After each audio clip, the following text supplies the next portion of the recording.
সারা বছর আমরা পৃথিবীর যেই প্রান্তে থাকি না কেন, এই বছরের শেষ দিনগুলোতে মনটা বাড়িতেই পড়ে থাকে। কেন বলো তো? এই দিনগুলোতে মানে বছরের শেষ দিনগুলোতে আমাদের গ্রামে চড়ক মেলা হয়। আর এই চড়ক মেলা তো একদিন, তার আগে থেকে আরও অনেক কিছু হয়। সারা মাস ধরে সন্ন্যাসীরা আসেন বাড়িতে বাড়িতে।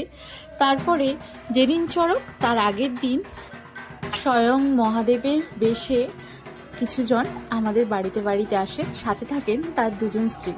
সত্যি কথা বলতে ছোটবেলা থেকে এই জিনিসগুলো দেখে দেখে এত ভালো লাগে, আর বিশেষ করে এই দিনটাতে মনে হয় যেন স্বয়ং মহাদেবী বাড়িতে এসেছেন। এই কারণে আমরা ওনার পা ধুয়ে আশীর্বাদ নিয়ে নিই। আজ বড্ড মিস করছি, কাজের কারণে বাড়ি যেতে পারিনি, কিন্তু আজ ওই দিনগুলো খুবই মনে পড়ছে। আচ্ছা, তোমাদের কার কার বাড়ির ওখানে এভাবে চড়ক মেলা হয়? কমেন্টে জানি।